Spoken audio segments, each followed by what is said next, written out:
Shalom ibu-ibu yang dikasih oleh Tuhan. Shalom. Sebelum kita masuk dalam renungan kita, mari kita memuji nama Tuhan. Dari Kidung Jemaat 17 ayat 1 saja, yaitu Tuhan Allah hadir. Tuhan hadir pada saat ini. Hai sembah sujud di sini. Diam dengan hormat, tubuh serta jiwa. Tunduklah menghadap Dia. Marilah umatnya, hatimu serahkan dalam kerendahan. Mari kita masuk di dalam doa. Tuhan, puji dan syukur kami haturkan kehadirat-Mu yang kudus atas kasih dan penyertaan-Mu dalam kehidupan kami, hari lepas hari, pribadi lepas pribadi. Walaupun kami belum layak untuk dinyatakan sebagai anak-Mu, namun Engkau selalu melayakkan kami. Terlebih pada kesempatan hari ini, Engkau masih memperkenankan kami untuk kami boleh mendengarkan firman-Mu yang begitu indah. Dan kami meyakini bahwa firman-Mu lah yang akan membentuk kami menjadi insan yang lebih baik lagi. Berfirmanlah atas kami ya Tuhan, kami siap untuk mendengarkan. Haleluya, amin. Ibu-ibu yang dikasih Tuhan, firman Tuhan pada kesempatan hari ini terambil dari Kejadian 40 ayat 1 sampai dengan ayatnya yang ke-23. Dan Ibu Frida akan membacakannya untuk kita semua. Kejadian 40 ayat 1 sampai dengan 23. Mimpi juru minuman dan juru roti. Sesudah semuanya itu terjadilah bahwa juru minuman Raja Mesir dan juru rotinya membuat kesalahan terhadap tuannya, Raja Mesir itu. Maka berkatalah Firaun kepada kedua pegawai istananya, kepala juru minuman dan kepala juru roti itu. Ia menahan mereka dalam rumah kepala pengawal raja, dalam penjara tempat Yusuf dikurung. Kepala pengawal raja menempatkan Yusuf bersama-sama dengan mereka untuk melayani mereka. Demikianlah mereka ditahan beberapa waktu lamanya. Pada suatu kali bermimpilah mereka keduanya, baik juru minuman maupun juru roti Raja Mesir, yang ditahan di penjara itu. Masing-masing ada mimpinya pada satu malam juga, dan mimpi masing-masing itu ada artinya sendiri. Ketika pada waktu pagi Yusuf datang kepada mereka, segera dilihatnya bahwa mereka bersusah hati. Lalu ia bertanya kepada pegawai-pegawai istana Firaun yang ditahan bersama-sama dengan dia dalam rumah tuannya itu, "Mengapakah hari ini mukamu sekurang itu?" Jawab mereka kepadanya, "Kami bermimpi, tetapi tidak ada orang yang dapat mengartikannya." Lalu kata Yusuf kepada mereka, "Bukankah Allah yang menerangkan arti mimpi? Ceritakanlah kiranya mimpimu itu kepadaku." Kemudian juru minuman itu menceritakan mimpinya kepada Yusuf, katanya, "Dalam mimpiku itu tampak ada pohon anggur di depanku. Pohon anggur itu ada 3 caranya, dan baru saja pohon itu bertunas. Bunganya sudah keluar dan tanda-tandanya penuh buah anggur yang ranum. Dan di tanganku ada piala Firaun. Buah anggur itu kuambil, lalu kuperas ke dalam piala Firaun. Kemudian kusampaikan piala itu ke tangan Firaun." Kata Yusuf kepadanya, "Beginilah arti mimpi itu. 3 cara itu artinya 3 hari. Dalam 3 hari ini, Firaun akan meninggikan engkau dan mengembalikan engkau ke dalam pangkatmu yang dahulu, dan engkau akan menyampaikan piala ke tangan Firaun seperti dahulu kala. Tetapi ketika engkau jadi juru minumannya. Tetapi ingatlah kepadaku apabila keadaanmu telah lebih baik nanti. Tunjukkanlah terima kasihmu kepadaku dengan menceritakan hal ihwalku kepada Firaun, dan tolonglah keluarkan aku dari rumah ini. Sebab aku diculik begitu saja dari negeri orang Ibrani, dan di sini pun aku tidak pernah melakukan apa-apa yang menyebabkan aku layak dimasukkan ke dalam liang tutupan ini. Tetapi dilihat oleh kepala juru roti, betapa baik arti mimpi itu, berkatalah ia kepadanya, aku pun bermimpi juga.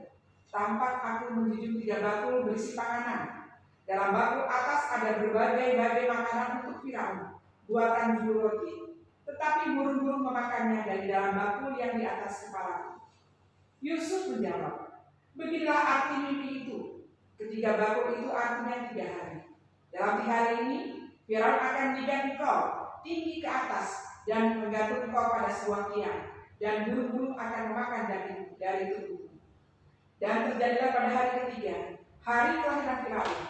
Maka Firaun mengadakan perjamuan untuk semua pegawainya. Ia meninggikan kepala juru minuman itu dan kepala juru roti itu di tengah-tengah para pegawainya.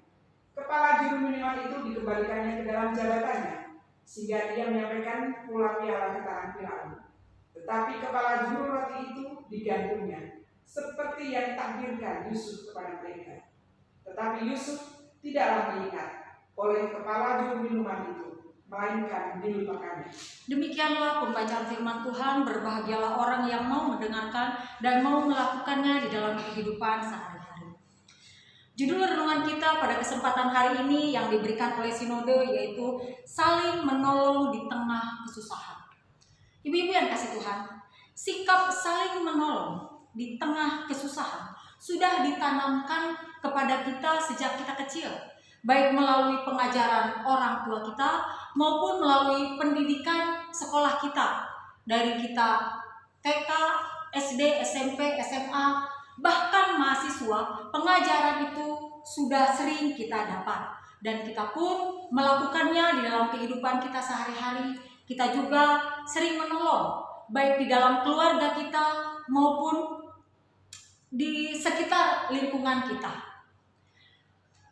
Bahkan ibu-ibu yang dikasih Tuhan, di daerah tertentu ada juga tolong menolong sudah dijadikan sebagai tradisi atau budaya. Salah satunya adalah di Minahasa dengan sebutan Mapalus. Mapalus ini adalah kegiatan tolong menolong dalam bidang pertanian, yaitu masa-masa panen atau masa-masa bercocok tanam. Dan pada zaman dahulu mungkin hanya di bidang pertanian saja. Dan di era sekarang banyak dilakukan bidang-bidang lain dengan kegiatan budaya Mapalus. Ada juga tradisi yang lain, contohnya adalah di Sumatera Utara dengan sebutan sarikat. Namun beda dengan Mapalus. Kalau sarikat itu di bidang pertanian, kalau Mapalus di bidang pertanian, kalau sarikat itu pada dasarnya membantu dalam kita kedukaan atau dalam kita berpesta. Biasanya di dalam sarikat ini orang-orangnya itu bertanggung jawab atas suatu kegiatan, baik itu kedukaan maupun yang sedang berpesta. Mereka bertanggung jawab dari hal konsumsi, yaitu jamuan untuk para undangan. Jadi kita tidak perlu menyewa catering atau memesan makanan. Mereka akan mengerjakannya secara gratis, tidak dibayar, sampai dengan hal-hal yang kecil sekalipun. Mereka bertanggung jawab atas itu semua. Bahkan mereka hadir sebelum hajatan itu dimulai sampai berakhirnya hajatan itu. Dan mereka juga memastikan apakah semuanya berjalan dengan lancar atau tidak. Dan ibu-ibu yang dikasih Tuhan, mungkin masih banyak lagi tradisi-tradisi di suatu wilayah lainnya yang berhubungan dengan tolong-menolong atau bantu-membantu. Ibu-ibu, namun banyak juga orang-orang di luar sana, bahkan mungkin di antara kita di sini yang sering menunda-nunda, terlalu banyak berpikir untuk kita menolong kesusahan, terlalu banyak pertimbangan. Misalnya kalau kita menolong si A secara materi, mungkin uang kita akan berkurang.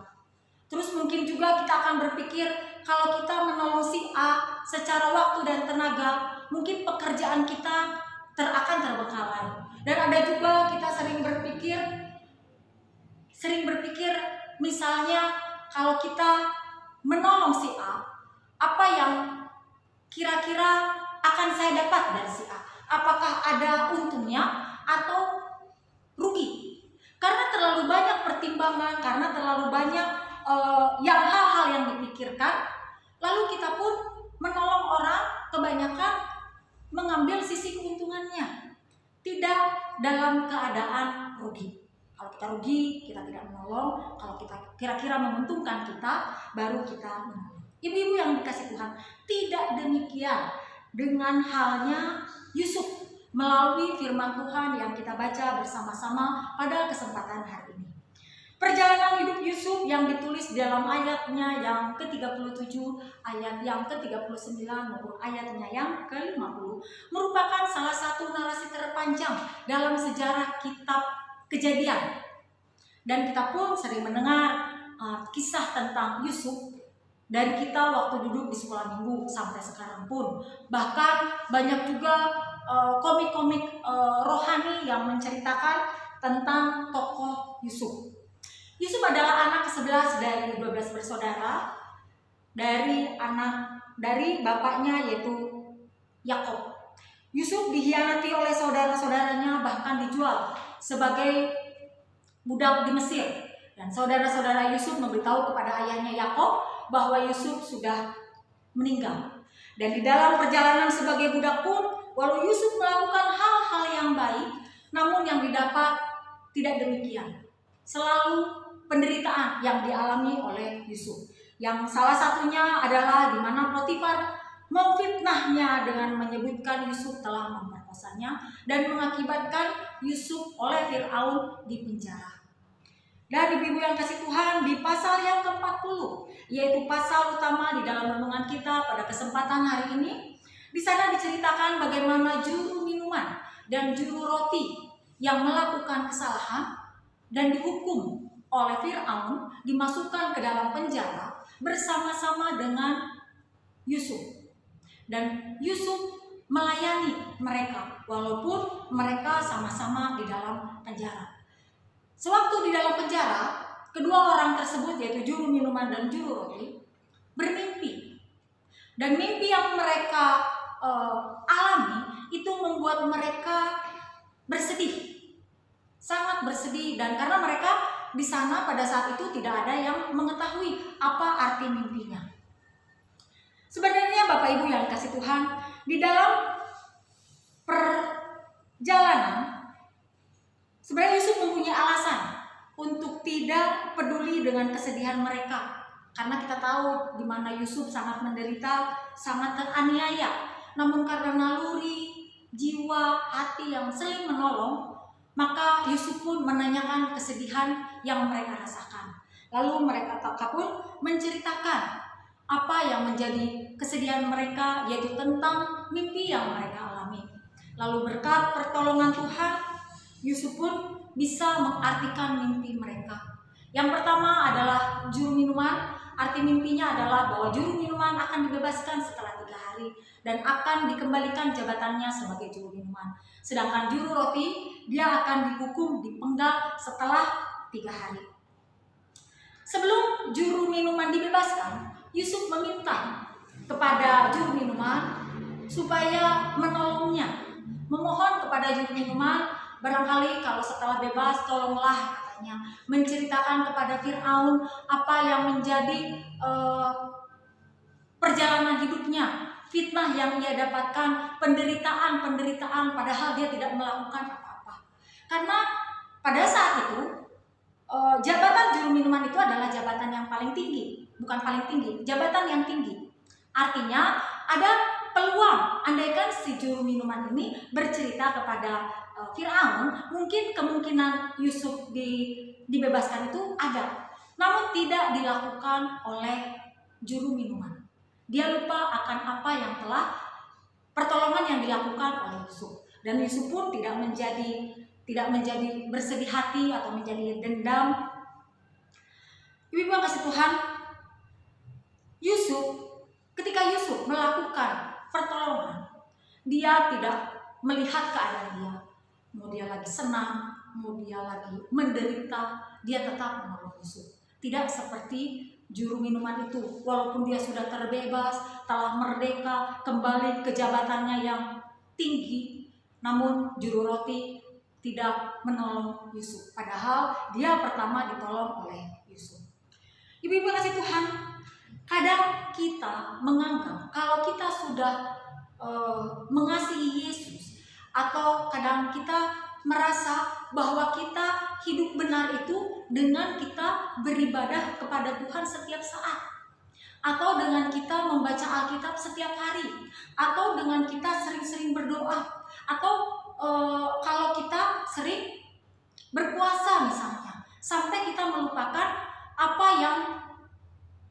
melupakan pertolongan kepada orang-orang yang berkesusahan. Pada dasarnya orientasinya kita melayani secara vertikal ke atas. Padahal sebenarnya bukan itu yang diharapkan oleh Tuhan.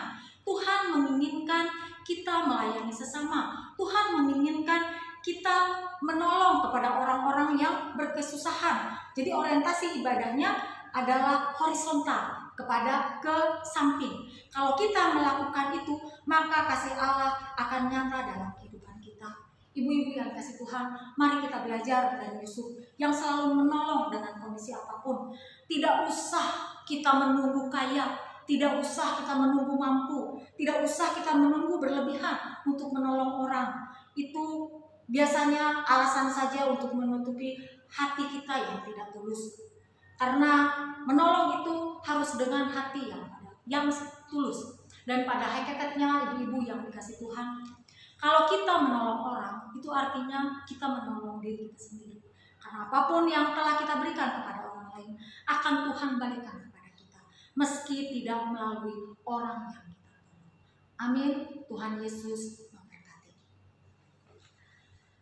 Ibu-ibu yang dikasih Tuhan, sebentar kita akan memberikan persembahan sambil diiringi pujian dari pelengkap Kidung Jemaat 179. Dan kepada ibu-ibu yang di rumah, bila berkerinduan ingin memberikan persembahan untuk KPP, boleh menghubungi komisi maupun majelis, dan boleh juga memberikannya pas ibadah, dimasukkan ke dalam kotak, di dalam amplop, dan diberi nama, yaitu Komisi Kaum Perempuan. Mari kita memuji nama Tuhan dari pelengkap Kidung Jemaat 179. Kasih paling agung. Kasih paling agung dari Tuhanku, kini ku sadari di dalam hidupku. Yesus Maha Kasih dan Maha Kudus, korbankan dirinya agar ku ditebus. Dia menaklukkan maut dan dosaku. Dia memberikan segalanya untukku. Mari kita tutup kebaktian kita pada kesempatan hari ini dengan doa syafaat dan diakhiri dengan doa Bapa kami. Mari kita satu dengan Tuhan, terima kasih atas teguran yang Engkau berikan kepada kami melalui firman Tuhan yang kami dengar pada hari ini. yang mengingatkan kami supaya kami menolong orang yang kesusahan. Terlebih di masa pandemi ini, ribuan orang kehilangan mata pencaharian, ribuan orang kehilangan anggota keluarganya. Mohon kiranya Tuhan memberikan kekuatan kepada kami supaya kami bisa meringankan beban mereka, dan kiranya Tuhan juga memberikan kekuatan kepada mereka supaya mereka tetap kuat dan tetap berpengharapan hanya kepada-Mu saja. Kami juga berdoa Tuhan buat saudara-saudara kami yang sedang sakit, yang diantaranya Ibu Seli Situmorang, Bapak Jepri Likumahua, Ibu Enda Mustamu, Bapak Andri Tengker, anak Febriani Torin, Ibu Jen Sehetapi, anak Rizky Sianturi, Ibu Andriani Maupula, anak Jonathan Likumahua, Bapak Yunus Lele, dan saudara-saudara yang tidak kami sebutkan. Biarlah mereka mendapatkan kesembuhan dari sentuhan ilahi-Mu. Kami juga berdoa Tuhan untuk persembahan yang kami himpun, mohon kiranya Engkau kuduskan, Engkau sucikan, biar layak untuk penata layanan-Mu. Kami juga berdoa buat gereja-Mu, biarlah tetap jadi berkat bagi sesama. Walaupun ibadah kami dibatasi karena keadaan, tapi kami yakin dan percaya bahwa kasih-Mu tiada batasnya. Dan sebentar kami akan mengakhiri kebaktian kami pada hari ini, mohon kiranya Tuhan memberkati setiap langkah kami. Dan kami juga tahu Tuhan bahwa doa kami ini jauh dari sempurna. Oleh sebab itu kami akan menyempurnakannya dengan doa yang Kau ajarkan kepada kami demikian. Bapa kami yang surga, dikuduskanlah namamu, datanglah kerajaanmu, jadilah kehendak-Mu di bumi seperti di surga. Berikanlah kami pada hari ini makanan kami yang secukupnya, dan ampunilah kami atas dosa-dosa, seperti kami juga mengampuni orang yang salah kepada kami. Dan jangan bawa kami ke dalam pencobaan, tetapi lepaskanlah kami dari bahaya jahat. Karena Engkau yang berkata, dan kuasa dan kemuliaan sampai selama-lamanya. Amin. Tuhan Yesus.